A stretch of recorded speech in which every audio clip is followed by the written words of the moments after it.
라디오에 물어보세요.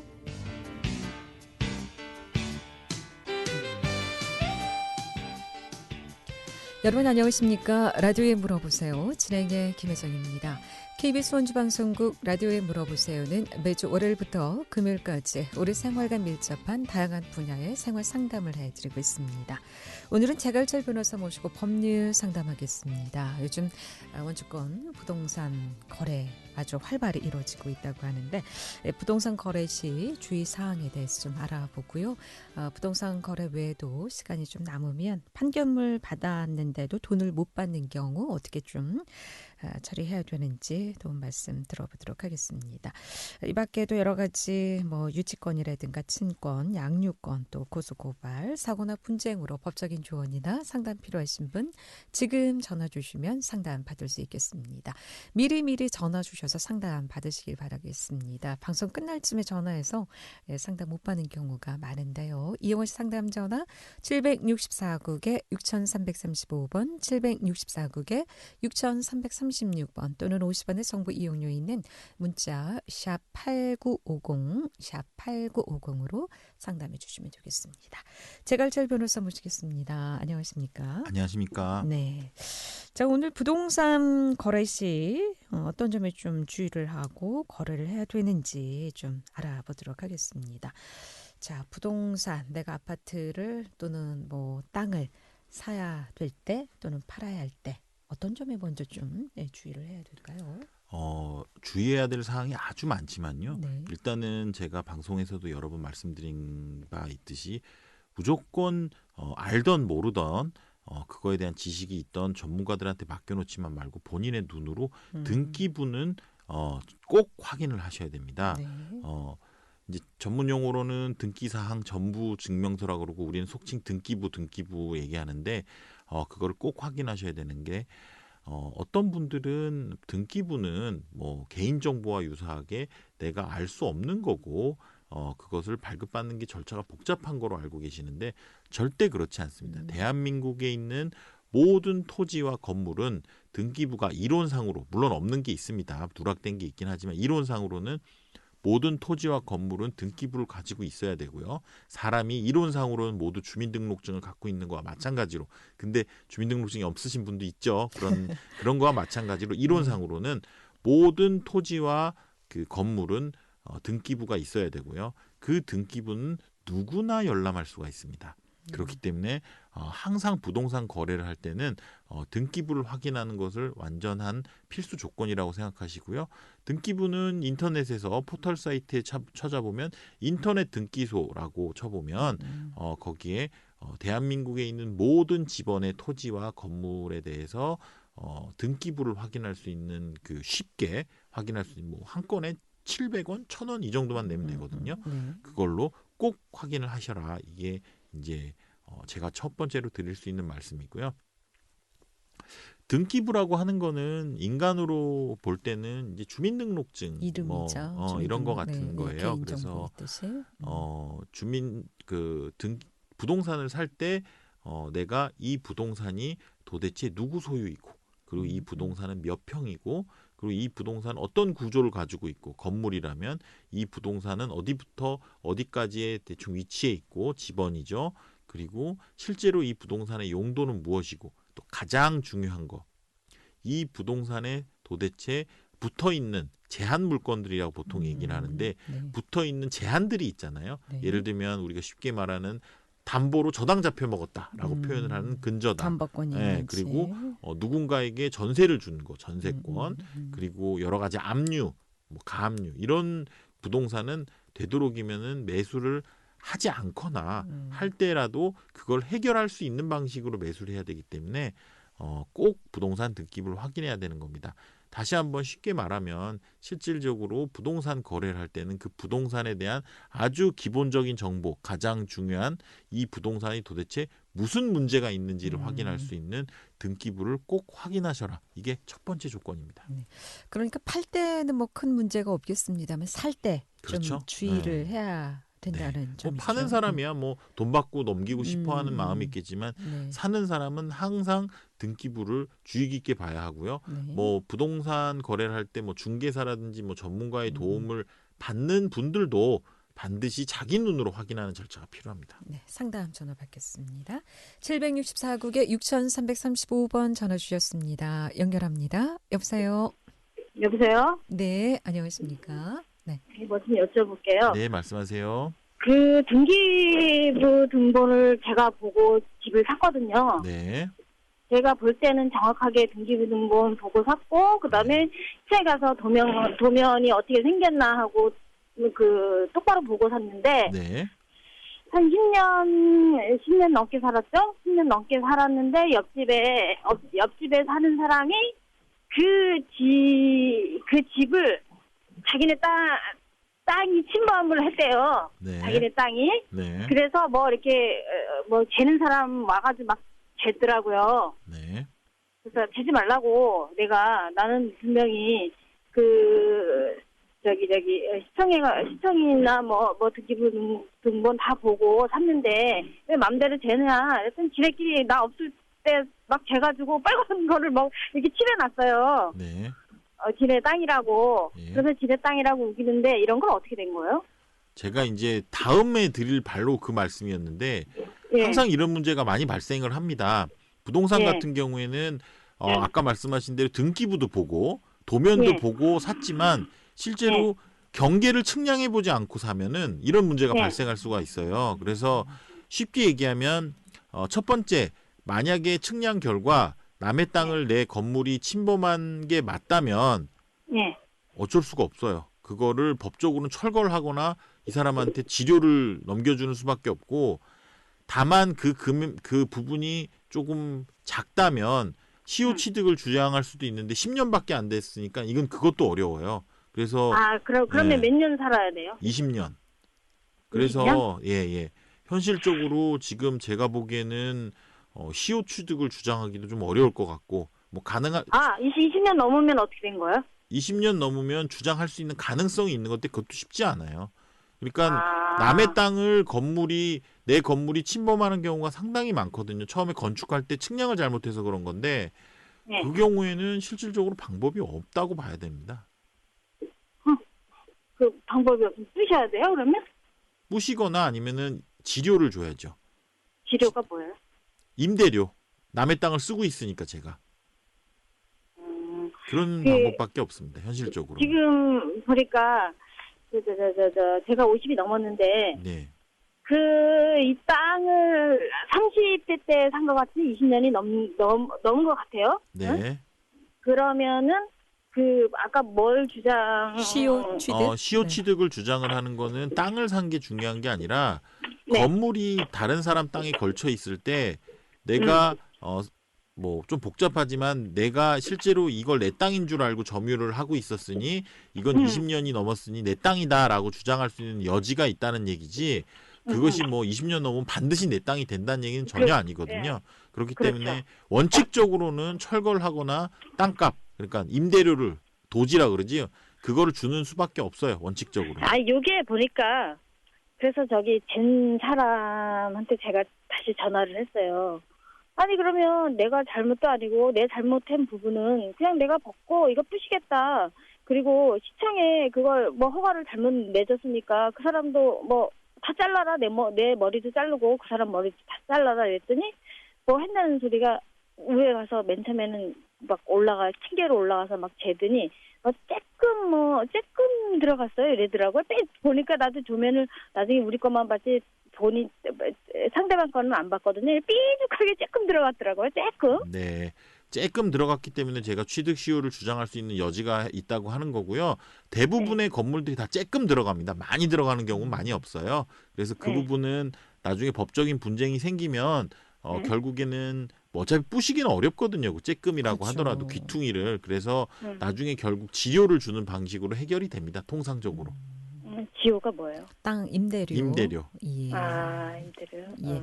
옆에 분하고 좀 잘 협의를 하셔야 제일 될 것 좋은 건 같습니다. 협의하시는 겁니다. 이건 뭐 예. 법적 다툼보다는 협의로 잘 좀 마무리하셔야 될 것 같습니다. 고맙습니다. 네, 알겠습니다. 네. 예. 라디오에 물어보세요. 오늘은 재갈철 변호사 모시고 법률 상담하고 있습니다. 법적인 조언이나 상담 필요하신 분 지금 전화 주시면 상담 받을 수 있겠습니다. 이용호 씨 상담 전화 764국에 6335번, 764국에 6336번 또는 50원의 정보 이용료 있는 문자 샵 8950으로 상담해 주시면 되겠습니다. 함께하고 계신 지금 시각 11시 22분 지나고 있습니다.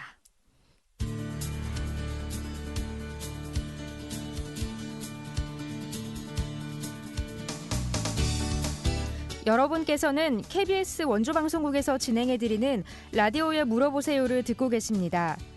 라디오에 물어보세요는 매주 월요일부터 금요일까지 실생활에 필요한 생활 상담을 해드리고 있습니다. 라디오에 물어보세요.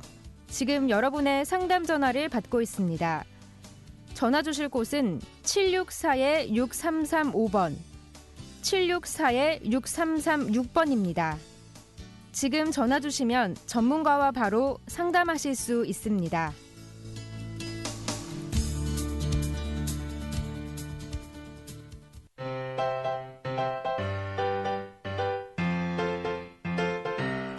건강정보와 생활정보를 전문가가 직접 상담해드리는 라디오에 물어보세요는 매일 11시 5분부터 40분까지 생방송으로 진행됩니다. 이 방송은 KBS 원주라디오 유튜브 채널을 통해 다시 들으실 수 있습니다.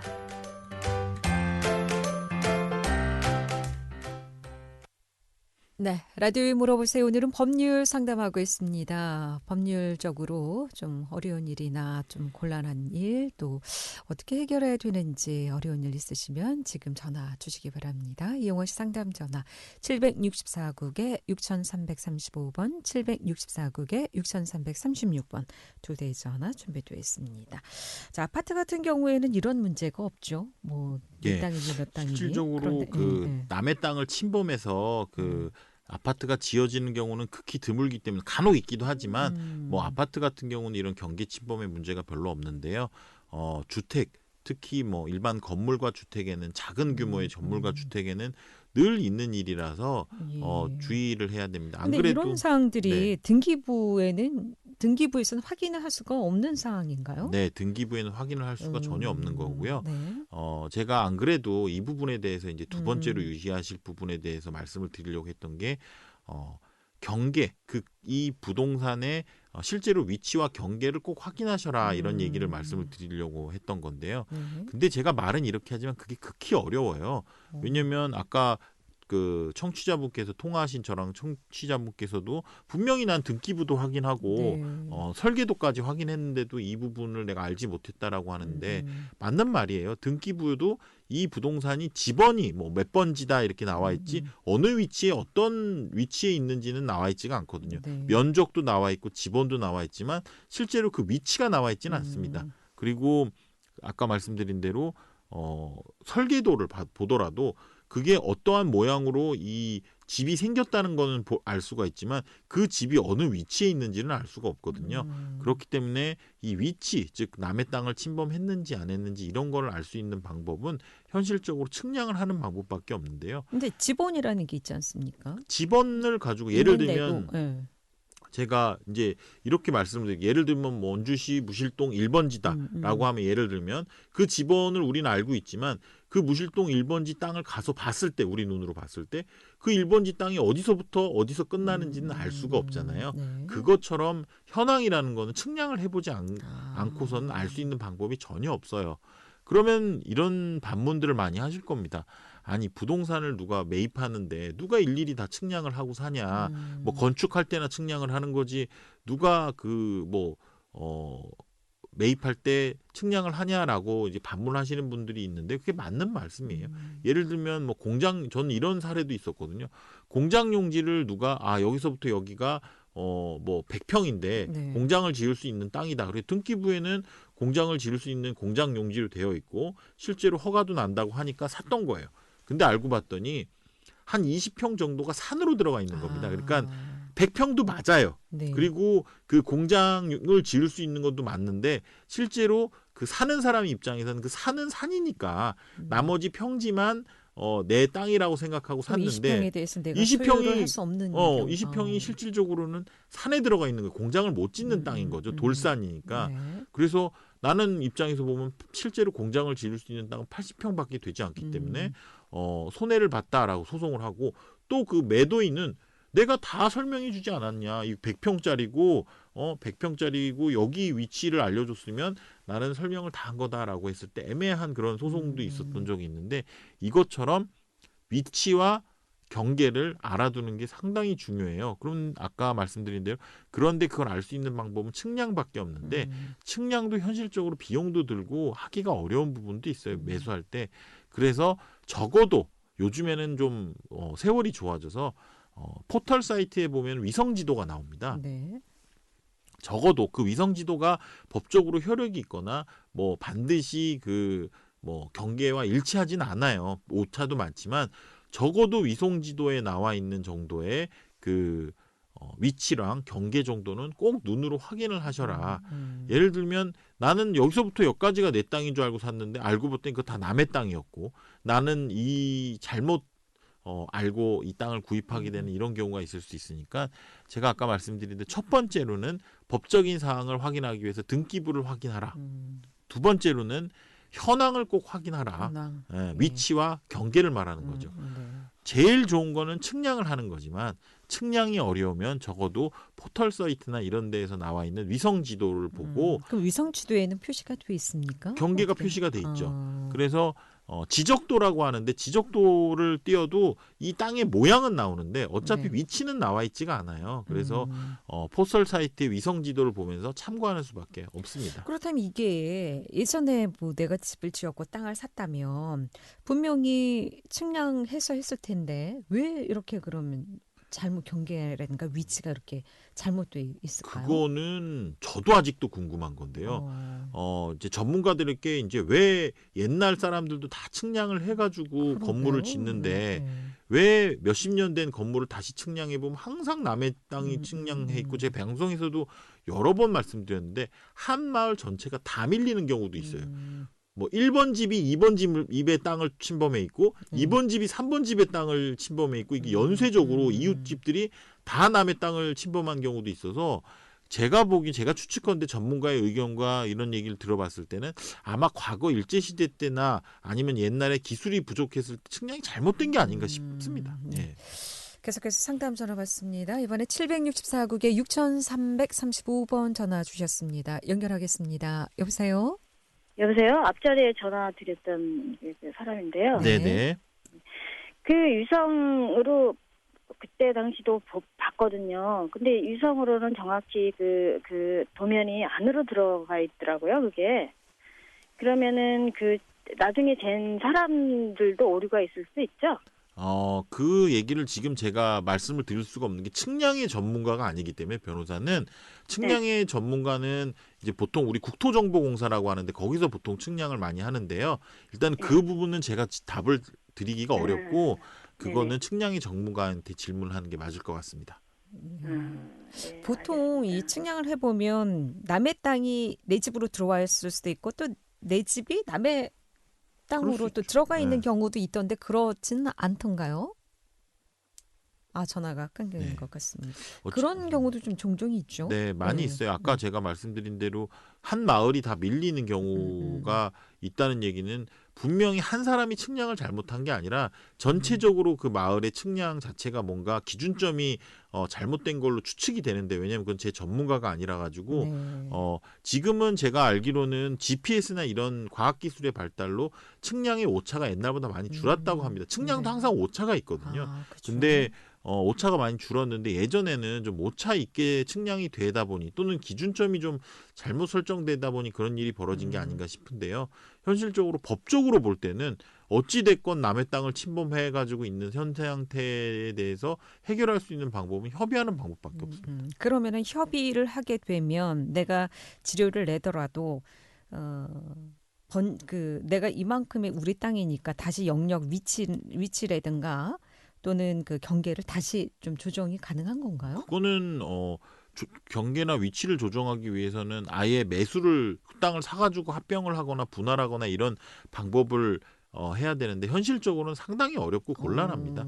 보통 치료를 이제 주면서 있거나 아니면은 옆 땅을 내가 대신 매수하거나 이런 방식으로 진행을 하는데요. 아까 말씀하신 대로 경계를 바꾸거나 이러려면 땅을 잘라서 그 경계에 맞춰서 붙여야 되는데 그걸 이제 분할 합병이라 그러는데 그거는 현실적으로 좀 어렵습니다. 아, 그럼 뭐 치료를 받고 그냥 그대로. 그게 제일 현실적인 방안입니다. 아니면 아예 그 땅을 침범한 땅을 내가 사버리던가.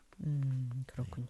근데 아파트 같은 경우 이제 매매했을 때 가장 큰 문제는 어떤 문제에 많이 좀 봉착하게 될까요? 아파트 같은 경우에는 매매를 했을 때 가장 큰 문제는 하자입니다. 하자. 일단은 처음에 샀을 때는 하자에 대해서 인식을 못 하다가 들어가 봤더니 너무 하자가 많아서 이 아파트를 물리고 싶어 하는 분들이 많아요. 예를 들면 위층에서 상습적인 누수가 생겨가지고 뭐 쉽게 말해서 화장실에서 뭐 윗집에 뭐 오물을 뒤집어 쓰는 경우도 있고요.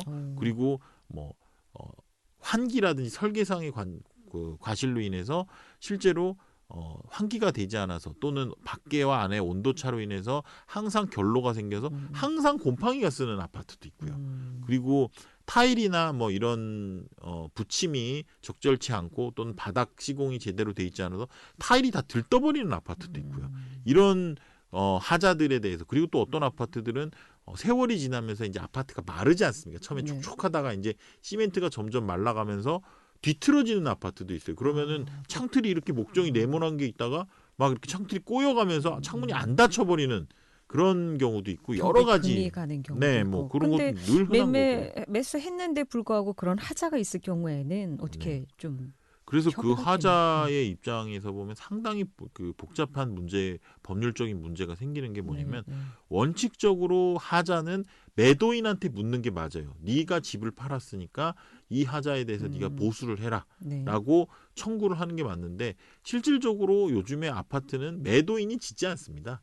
그러니까 그 매도인이 시공사일 경우도 있지만 그 최초 분양자는 대부분의 이제 두 번째 주인, 세 번째 주인은 절대 시공사로부터 그걸 산 게 아니거든요. 근데 시공사가 실제로 이 하자에 대해서 수리를 해야 됨에도 불구하고 현실적으로는 시공사가 수리를 하지 않고 매도인한테 법적으로 책임을 물을 수밖에 없는 그런 상황도 생기는데요. 그럼 매도인이 법적인 책임이 있는 건가요? 있습니다. 네. 그래서 그게 문제가 되는 건데 물론 매도인도 시공사에 대해서 책임을 물을 수 있는 권리가 있기 때문에 그거를 행사해서 적절하게 할 수 있는 법과 특별법이 있어서 지금 제가 말한 대로 반드시 모두 매도인이 책임져야 되는 것은 전혀 아니지만 그런 하자의 아파트의 하자의 문제는 상당히 심각한 문제입니다. 네. 실제 좀 판례들이 어떤 사례들이 좀 있었는지 아까 말씀드린 대로 뭐 판례들이 실제로 많이 누적이 돼 있고 아파트 하자에 대해서는 그런 부분에 대해서 너무 다양해서 뭐 일률적으로 얘기하기는 어렵습니다. 아니 그러면은 그 하자 부분에 대해서 수리 비용을 받는 걸로 협의가 되는 건지 아니면 그 매수 자체가 좀 취소되는 경우도 있는지 뭐 매수 자체가 그 취소가 아니라 해제라고 하는데요. 해제? 매수 자체가 해제가 되는 경우랑 아파트 보수 비용을 받는 경우는 경우에 따라 달라요. 법률적으로는 그 목적을 실행할 수 없을 정도의 하자가 있으면 해제가 되는 거고 목적을 실행할 수 있을 정도는 되는데 그 어느 정도의 하자가 있는 거면은 하자에 대한 보수만 받을 수 있는 보수를 할 수 있는 비용을 받을 수 있는 건데요. 목적을 달 수 없다는 얘기는 한마디로 해서 주택 같은 경우에 목적이 뭡니까? 사는 거잖아요. 도저히 살 수 없을 정도의 집이면 해제가 되고요. 그게 아니라 고쳐서 살 수 있을 정도에 되면 하자 보수에 가름하는 비용만 받는 거기 때문에 통상적으로 해제까지 가지는 않아요. 그 정도로 못 살 정도의 집은 잘 없거든요. 예. 그러니까 원만하게 이제 수리 비용을 받는 걸로 이제 협의되는 경우가 많다라는. 네, 협의가 되거나 아니면 판결을 받겠죠. 협의가 되는 경우는 그리 많지는 않아요. 아, 그렇군요. 예. 그리고 또 어떤 문제로 또 많이 법정? 네, 일단은 아까 말씀하신 대로 현황의 문제가 있고 마지막에는 이제 아까 말씀하신 대로 하자의 문제도 있는데 또 하나의 제일 큰 문제는 법률적인 장애의 문제가 있는 거예요.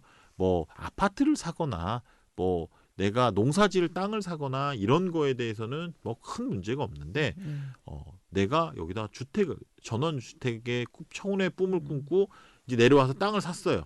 그리고 나 여기다 집 지어야지. 그리고 나 노후를 여기서 텃밭 가꾸면서 살아야지 하면서 집을 산 분들은 큰 난관에 봉착하는 게 있는데 거기가 건축이 안 되는 그 지역일 수가 있습니다.